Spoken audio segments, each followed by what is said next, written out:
Hello बच्चों, तो चलिए अपना क्वेश्चन पढ़ते हैं। ध्वनि तरंगों को यांत्रिक तरंगे क्यों कहते हैं? तो इसके लिए देखिए, सबसे पहले अपने इसकी मुख्य अवधारणा देखते हैं। मुख्य अवधारणा, तो मुख्य अवधारणा के रूप में देखिए, अपने को पहले ये पता होना चाहिए कि यांत्रिक तरंगे हैं वो अपने पास क्या होती है। इसके बाद अपने देख पाएंगे कि ध्वनि तरंगों को यांत्रिक तरंगे हैं वो क्यों कहते हैं। यांत्रिक तरंगे, ठीक है, यांत्रिक तरंगे। तो यांत्रिक तरंगे किन्हें कहते हैं? तो इसके लिए देखिए, इसकी परिभाषा होती है कि वे तरंग जो अपने आप उत्पन्न ना हो पाए, जो अपने आप उत्पन्न ना हो पाए, अपने आप उत्पन्न ना हो पाए, अर्थात जिन्हें क्या है, यांत्रिक ऊर्जा द्वारा उत्पन्न किया जाता है। अर्थात जिन तरंगों को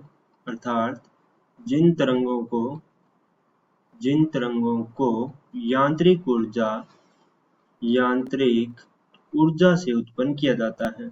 यांत्रिक ऊर्जा यानी किसी बाह्य बल द्वारा उत्पन्न ऊर्जा होती है, ठीक है। तो जिन तरंगों को यांत्रिक ऊर्जा से उत्पन्न किया जाता है उन्हें अपने क्या कहते हैं? यांत्रिक तरंगे कहते हैं। तो अब देखिए, जो ध्वनि तरंगे हैं उनको यांत्रिक तरंगे हैं वो क्यों कहते हैं?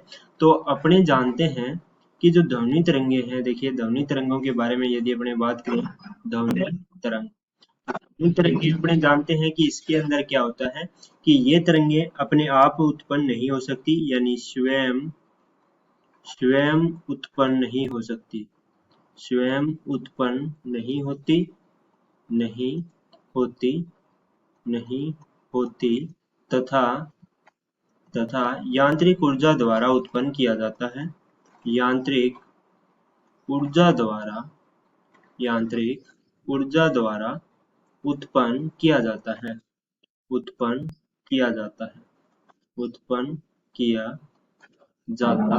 है। ठीक है। तो इनको अपने क्या कहते हैं? यांत्रिक तरंगे कहते हैं। क्यों? क्योंकि ये स्वयं उत्पन्न नहीं होती तथा यांत्रिक ऊर्जा द्वारा उत्पन्न किया जाता है। अब यांत्रिक ऊर्जा की यदि अपने बात करें तो जैसे क्या है, अब अपने कोई क्या है, हथौड़े से घंटी को बजाते हैं तब ध्वनि उत्पन्न होती है, ठीक है। तो हथौड़े से घंटी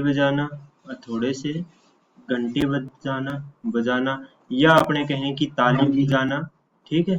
थाली, या अपने कहें कि अपने हाथ के द्वारा जब अपने ताली बजाते हैं, ठीक है, तो अपने पास क्या हो जाएगा? ताली बजाना। ये सब क्या है? यांत्रिक कार्य है, यानी जो अपने पास क्या है वो बाह्य कार्य हो। तो इन यांत्रिक कार्य के द्वारा है वो ध्वनि उत्पन्न होती है, या आपने कहें कि यांत्रिक ऊर्जा द्वारा उत्पन्न होती है।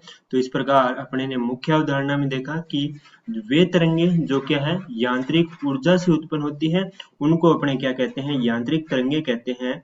तो इस प्रकार ध्वनि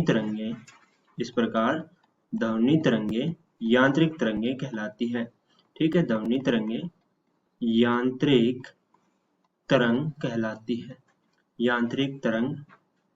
कहलाती है, ठीक है। क्यों? क्योंकि अपने ने मुख्य अवधारणा में देखा था कि यांत्रिक तरंगे हैं वे तरंगे होती है जो स्वयं उत्पन्न ना हो पाए और जिनको उत्पन्न करने के लिए यांत्रिक ऊर्जा की आवश्यकता होती है, उनको अपने यांत्रिक तरंगे कहते हैं। और ध्वनि तरंगों के बारे में जब अपने देखा तो अपने ने क्या पाया कि ये स्वयं उत्पन्न नहीं हो पाती और इनको क्या है, उत्पन्न करने के लिए यांत्रिक ऊर्जा की आवश्यकता होती है। तो इस प्रकार ये दोनों बात एक दूसरे को सत्य कथन है वो साबित करती है कि ध्वनि तरंगे हैं वो क्या है, यांत्रिक तरंगे हैं। तो मैं आशा करता हूँ कि आपको समझ में आ गया होगा।